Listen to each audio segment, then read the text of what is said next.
other countries, a lot of other countries, actually, not just China, but a lot of other countries. And I think by the time I leave office, they'll be mostly operating. They have an incentive to do them quickly, big incentive, like the tariffs go up if they don't. And remember, if they do them here, they don't have any tariffs to pay. It's an incredible incentive. And if they don't do them here, they have a very substantial tariff. And, speaking of the tariffs, now, even though Trump I guess they're being ordered to refund the tariffs at the amount of $166 billion. Yes, you heard me, billions with a B. So, yes, he's been told to refund that. But here's the crazy part about it. These companies will be getting a tariff refund while still paying tariffs. It's actually kind of funny how that works. But all right, let's get back into it. So they get penalized. And it's bringing countries, not only drug companies, but car companies. AI is a different thing altogether, but even there, the AI is, we're leading China in AI, we're leading everybody in AI. And we're leading now in car companies. They're coming from Canada, they're coming from Mexico, Germany, Japan. They're pouring into our country because we're very smart, should have been done long ago by other presidents. We were the car capital of the world 50 or 60 years ago, and then they just started taking them away. We were the chip capital of the world, and now, Intel. And now they're coming back. All the chip companies are coming back. You may say a word about that, Howard, real fast, because what we're doing with chips are incredible. And all we're doing is saying at the end of a year and a half, 2 years, if you don't have your chip company, you're going to pay a tremendous tariff to put chips into this country. And they are building, I think we'll have close to 50% of the chip market very soon. Right now, we had nothing. We had virtually nothing.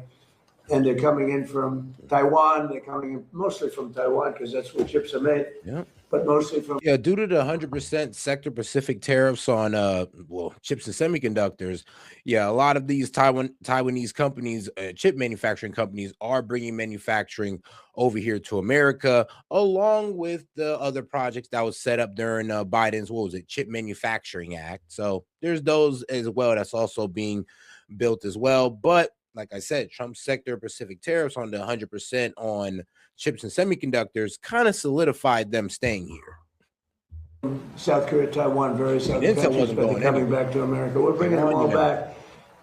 It's a revolution. Nobody's ever seen what we've done. There's never been anything like what we've done. We have $18 trillion being invested. That's for 11 months. And the last administration had less than $1 trillion in 4 years. We have, in 11 months, over $18 trillion. Howard, do you want to talk just for a second about the chip market, because it's explosive? Sure. I wish I could sit there and say 18, but I don't know. We might be down to 10 trillion because, those Middle Eastern countries got to rebuild their infrastructure. So, I'm not sure if they're going to be able to afford those new jets that they put in $1 trillion for. I'm talking about Qatar. You've got semiconductors, you've got leading edge logic, you've got high bandwidth memory, and you have foundational chips. And America had a couple of points, 3 or 4% market share. And we are, of course, the biggest demand. And the president gave the order, let's get these factories, these fabs built in America. And our expectation is we will have $1 trillion of these fabs. These are factories. This is not the hyperscalers buying chips. This is literally the making of the chips, right? We had Micron, $200 billion, TSMC, $165 billion. The list goes on and on. We negotiated a great deal with Taiwan, $500 billion coming to America. We'll have $1 trillion of semiconductors. That's part of his $18 trillion, but it's foundational for us to take care of ourselves. I mean, no, that's true. We do need to take more of the market capital when it comes to the chips and semiconductor industry, especially manufacturing. Why? Because we're honestly are the number one. We are the number one consumers of these chips. I mean, Americans love their electronics. I mean, bro, we literally are dedicated to buying an upgraded electronic or an upgraded phone or tablet every year. That's a lot of chips and semiconductors, guys. So it does make sense to boost our manufacturing when it comes to that. And Trump definitely was cooking when he put the 100% on chips and semiconductors, enticing these companies to start building in America. Now, Howard Lutnick, he's still a shady bastard for lying about his relationship with Epstein, but he is telling the truth. Still a shady bastard, though. Well, thank you very much. Now, we'll go off subject for a minute, but it's I think it's very interesting, and I hope you go over and take a look because it's happening right now as we speak. But first, if you look outside, so we had flooring outside, we had slate, and it was coming to pieces. It's been there since the early 1940s. And it's a path to the Oval Office. It's a path to the West Wing, and it was terrible. It was broken, bad shape. The whole White House has been in bad shape. It's right now in better shape than it is. I think the day they built it, this is better right now. But we're putting magnificent new granite. It's called charcoal. It's a black granite against the white, beautiful white walls. We've stripped all of the paints off. We had 200 years of paint.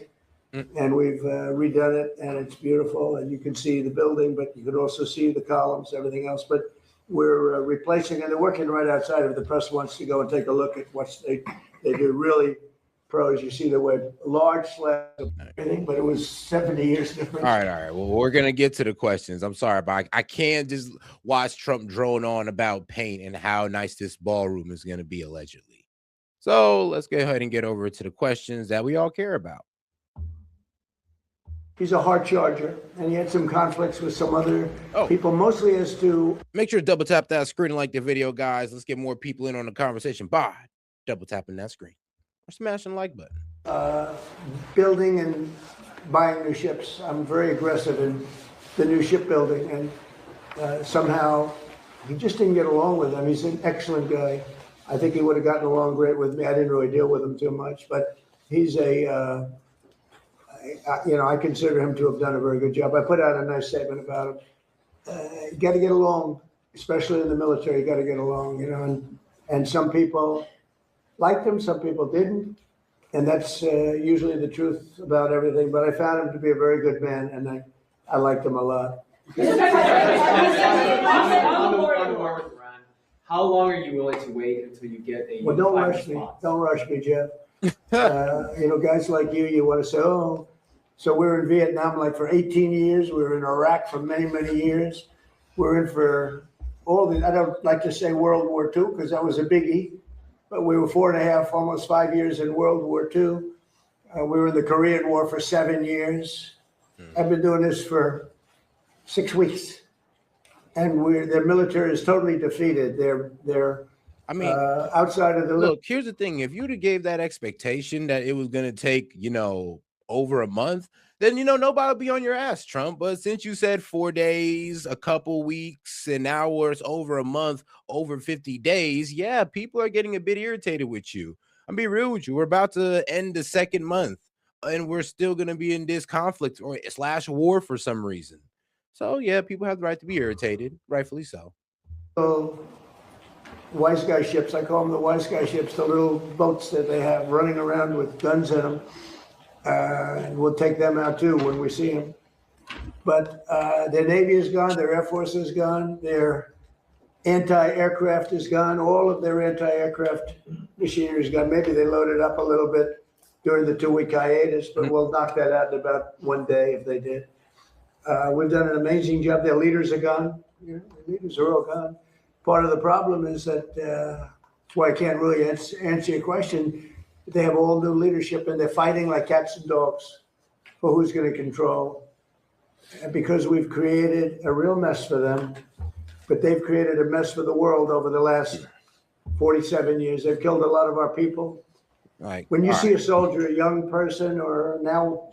It is funny, though. He did just say, yeah, like, don't rush me, man. Don't rush me, bro. It takes time, man. Let me cook. I got to slow cook the Iranians.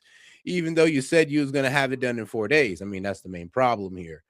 But here's the thing, though. It's funny how Fox News and the Trump administration is trying to sell this whole idea of, they're in dysfunction. There's turmoil in the Iranian leadership. But no, not at all. And the only reason they're saying this is because they closed the Strait of Hormuz. And they closed the Strait of Hormuz not because there is a conflict going on in the leadership. It's because we didn't remove our naval blockade. And once they seen that we weren't willing to move it until we reached a deal on their on their enrichment program, they just closed back down the strait. And, we had to paint that as, there's turmoil in the Iranian leadership. They canceled the talks in, in Islamabad with J.D. Vance. oh, they don't know what they want to do. No, they know what they want to do. The problem is we don't want to play along with the ceasefire agreements, like for some reason. And I don't know why. You'd have to ask Trump that, but hey, it is what it is. An older person, but the person without legs or without arms or with a face that got blown to pieces, most likely it was from Iran. It was Soleimani who I killed. Soleimani loved the roadside bomb. He was an evil genius. He was a brilliant general. Probably we wouldn't be as far advanced had I not taken him out. That was the beginning of it all. Yeah. And then I ended the Obama horror show. The nuclear transaction that he made was horror. It gave him a road to the. Look, I mean, actually, you getting out of that deal kind of led us to this road, you know, with Iran. And that's the sad reality of it. And like I said, I love a lot of things that Trump has done, but this war is not America first.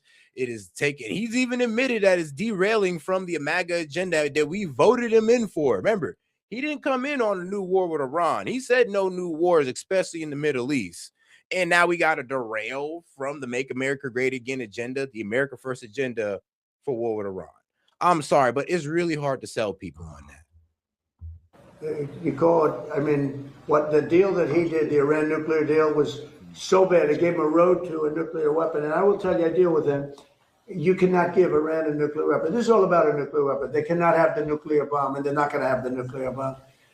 So we've taken out their military. We've hit about 75% of our targets. We stopped a little early because they wanted to have some peace. And we have a blockade that's 100% effective. And they're getting no business. And as you know, they're not doing well. Hey, Wes, sure, bro. Shoot. I mean, if you could just follow me on my main page or email me or something, we could set up something sometime. I mean, or you can wait till I open up the call-in line close to the end of the show. You know, I'd be happy to have you on, bro. Economically, financially, they're not doing any business because of the blockade. They want to make a deal. We have been speaking to them, but they don't even know who's leading the country. They're in turmoil.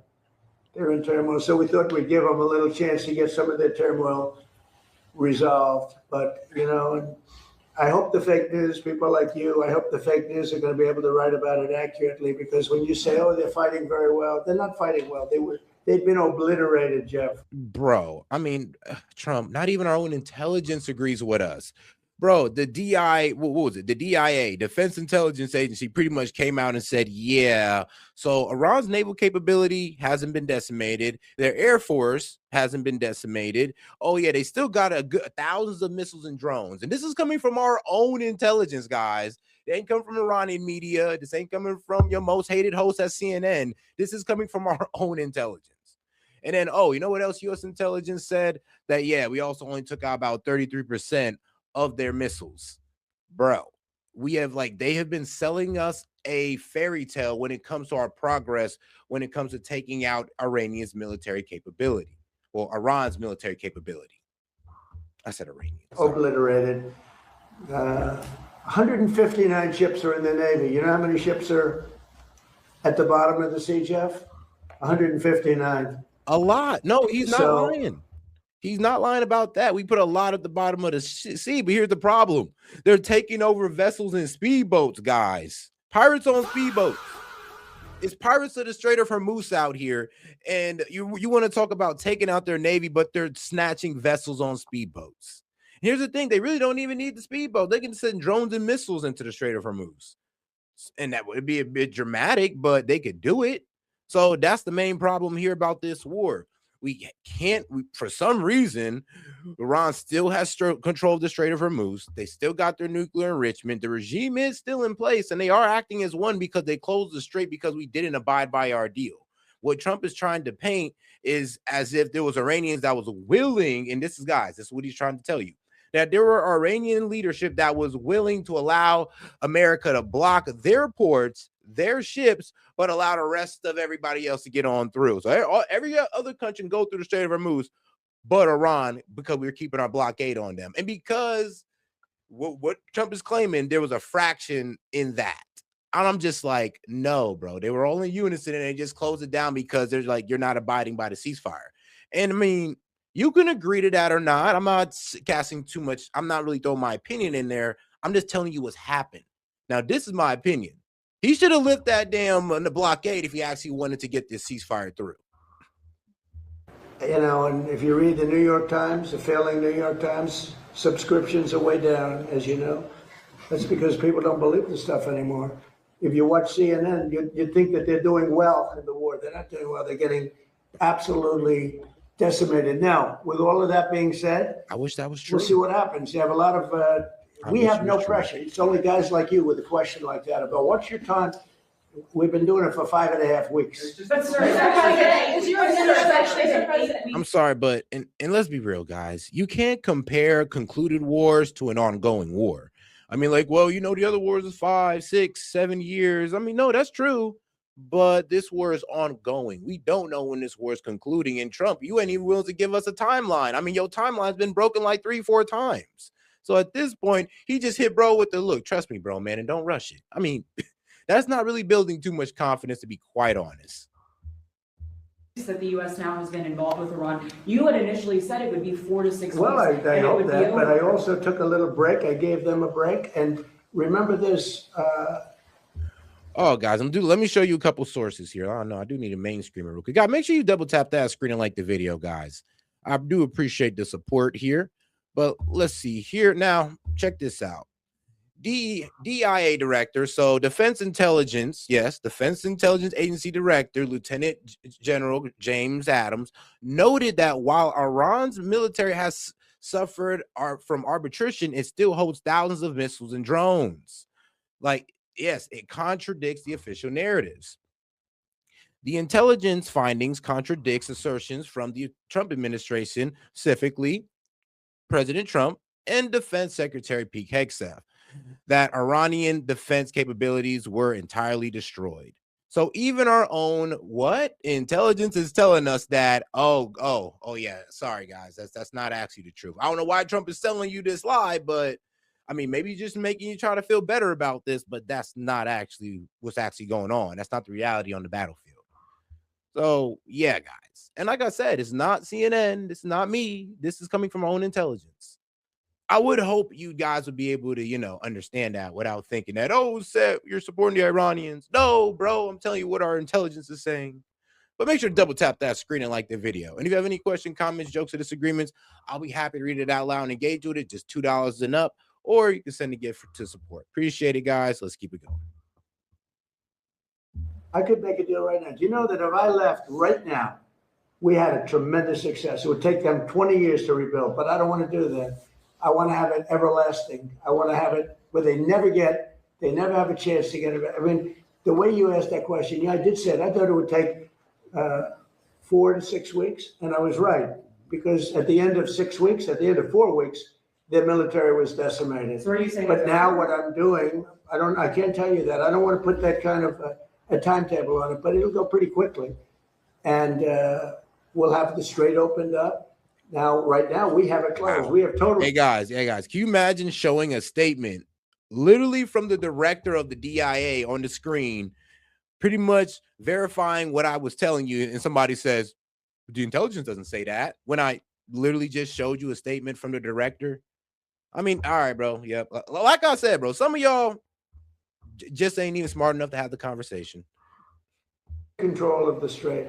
And the fact that it's closed, they would have opened it up 3 days ago. They came to us and they said, we will agree to open the Strait. And all my people were happy. Everybody was happy except me. I said, wait a minute, if we open the Strait, that means they're going to make $500 million a day.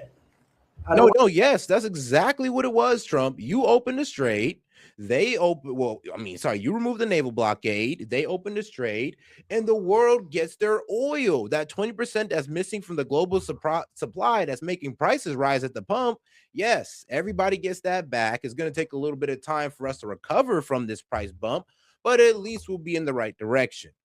We would never be here if this war didn't start, but it is what it is. I want them to make $500 million a day until they settle this thing. So I'm the one that kept it closed. We have total control of it. And it'll open when they make a deal or something else happens that's very positive. What do you say to the the American people can question how much longer this will take. Obviously, we know that they are having. You're such a disgrace. Did you hear what I just said? Bro. Vietnam. How many years was Vietnam? I understand, sir. How many years? Trump, that's not a good point. Why are you tripping? It's like, I'm sorry, but we're on an ongoing war. If he was to conclude this war last month, then we'd be able to sit there and be like, yeah, it was only a month war. Like, come on now. We've been in longer situations. Like, chill. But this is an ongoing conflict. We're not getting the best of news. Like Iran, there's been no regime change, guys. The regime is still in place. They still control the Strait of Hormuz because they shut it down. And all we did was put a blockade on top of a blockade. I mean, like I said, please tell me one of the goals we completed. Oh, still got their enriched uranium. We don't even know where it's at. So please tell me where the victory's at here. Because I'm sorry, but decimating their Navy when they're still able to seize ships in the Strait of Hormuz, I mean, that's cool and all. I'm glad we got the video footage, but they're still able to, they still have a Navy, even if it's just speedboats. This was Vietnam. Well, I did I took the country out militarily in the first 4 weeks. I took it out militarily. Now what we're doing is sitting back and seeing what deal. And if they don't want to make a deal, then I'll finish it up militarily with the other 25% of the targets. We've hit 78% of the targets that we've wanted to hit. We've knocked out their manufacturing. We've knocked out their missile production. We've knocked out their drone production. We've knocked out everything. In some cases, when I say knocked it out, 70, 80, 90%. It's amazing what we've done. So I've done that within that period of time that I mentioned, but I don't want to rush myself, because every story says, oh, Trump is under time pressure. I'm not, no. You know who's under time pressure? They are. Because if they don't get their oil moving, their whole oil infrastructure is going to explode. You know what that means? Yes, we do. And you're right. And guess who else's oil infrastructure is going to explode? Saudi Arabia's, UAE, Qatar, all of our allies that we rely on, prop up these AI companies, prop up our weapons, honestly, the military industrial complex. Let's just be real. I mean, let's be honest here. We do rely on the Middle East, not just for oil, but for investment, for venture capital specifically. So what are you doing, bro? Stop sitting here acting like it's only going to hurt the Iranians. Yes, it's going to hurt them, but it's going to also hurt our allies as well that we depend on for economic stability. Because they have no place to store it. And because they have no place to store it, if they have to stop it, something happens that only Len can explain. Something happens underground that essentially renders it in very poor shape, and you never recover fully. You can recover 50, 60%, but you can never have it like it is right now. And they have a matter of days before that event takes place.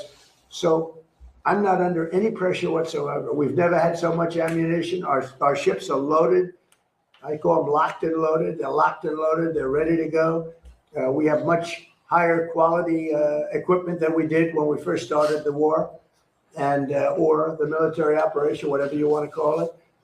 And they're coming to us. The problem they have is they are very disorganized right now. Well, now yesterday, and I was very pleased with this, 8 young women were going to be executed yesterday afternoon at 6 o'clock.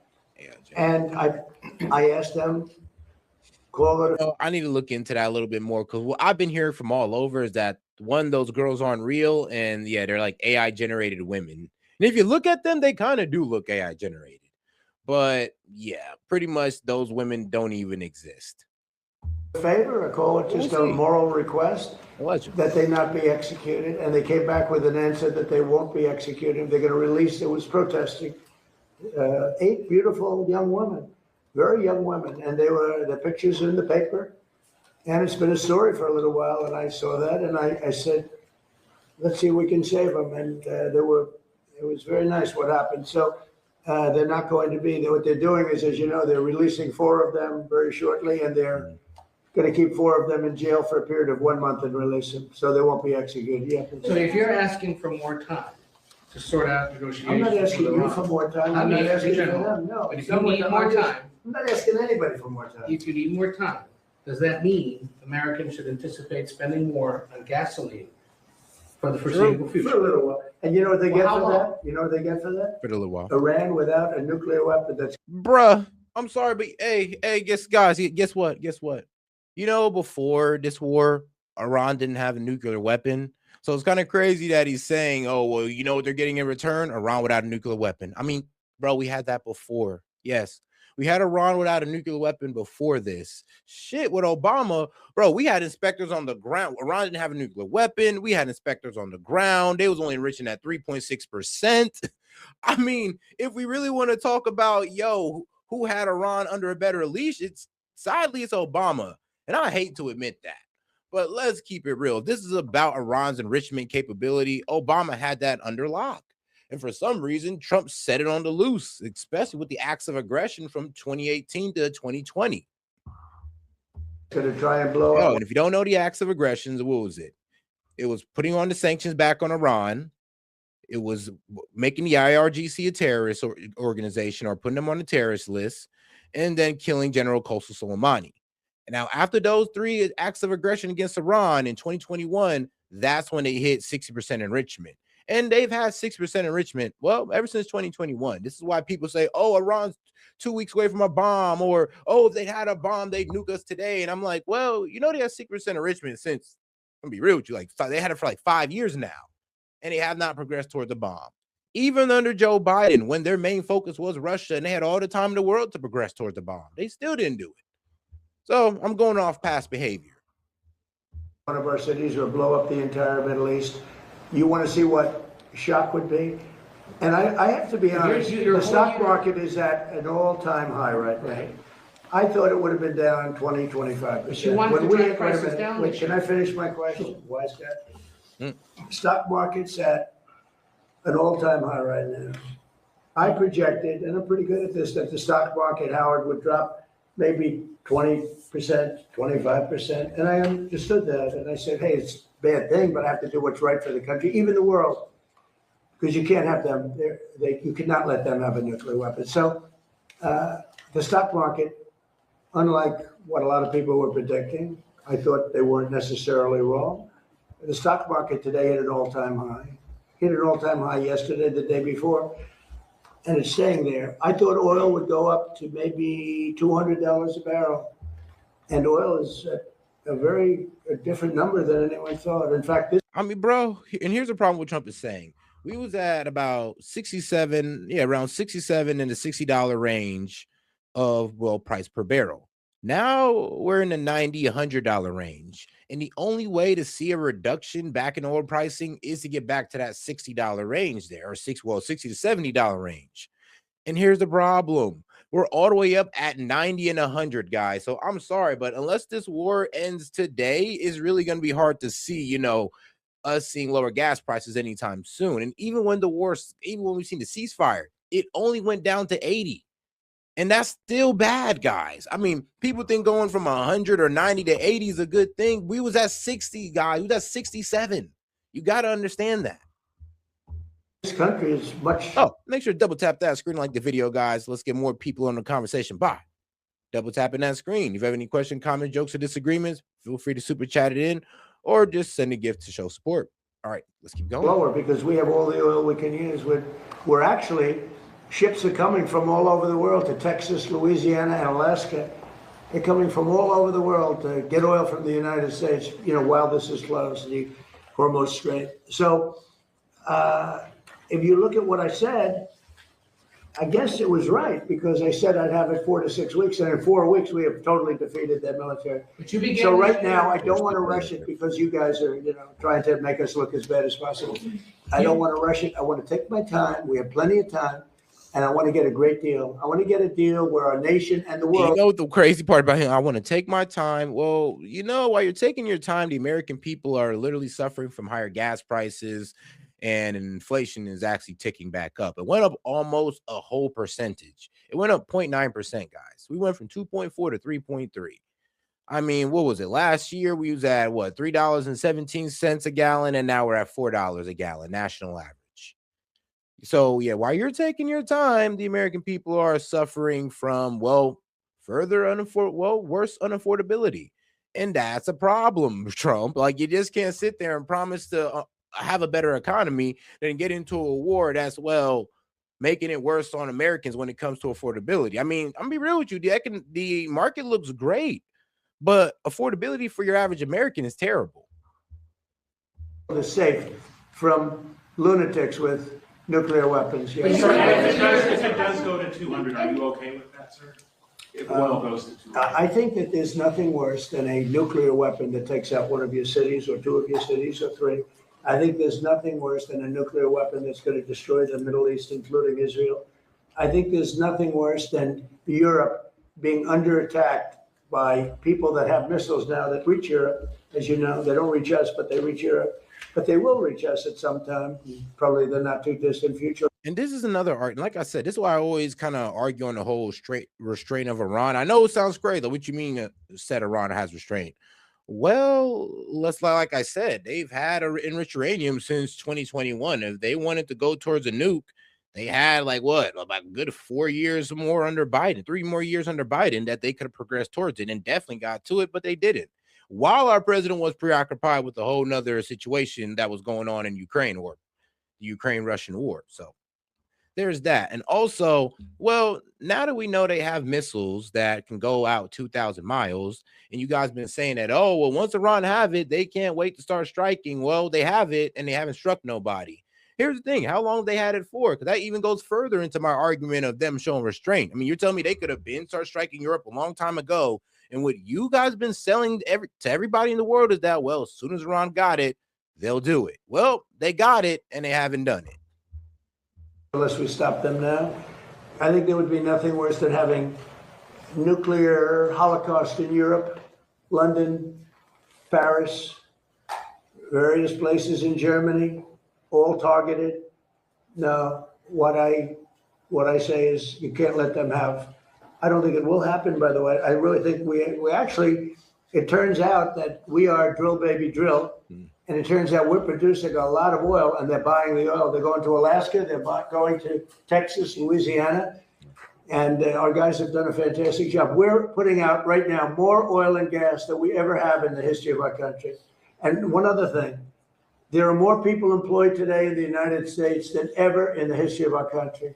Okay. I have a question, sir. Is it true that your administration is considering sending 1,100 Afghans to the Democratic Republic of Congo? And if so, do you have a response to that? I don't know. I have to check. Sir, Thank you, Mr. President.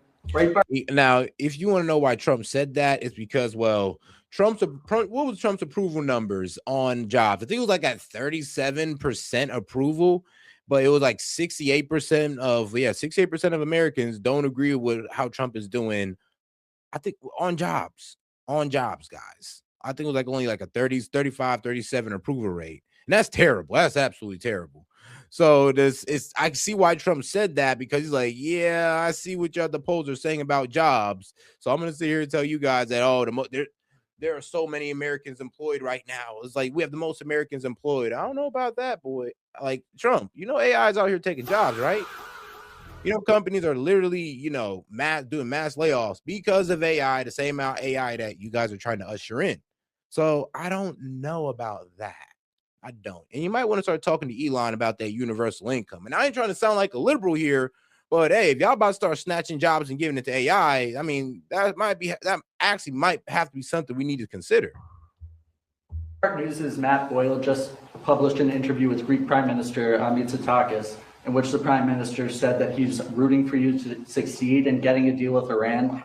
He also said he looks forward to hosting you in Greece later this year. Do you have any response? Nice. No, it's really nice. I mean, Greece has been very supportive, actually. Greece has been terrific. He's a terrific guy because he understands the importance of it. Oil goes up a little bit. I hate it. I was the one that had it down to $60 a barrel. And I looked at guys like Howard Lutnick. Howard, you remember it well. I said, well, we just hit an all-time high in the history of the market. Think of this.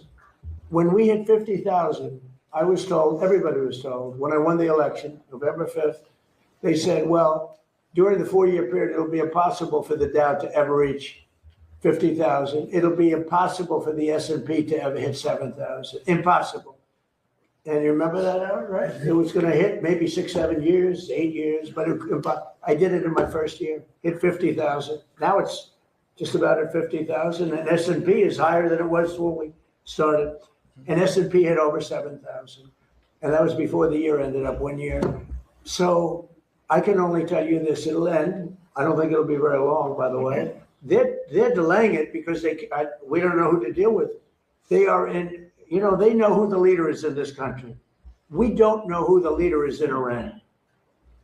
Because remember, regime change. Oh, guys, and the reason why I pretty much made the AI point, because I see some of you guys kind of spazzing now. Like, what you mean we've added jobs? Yeah, you're right. We have.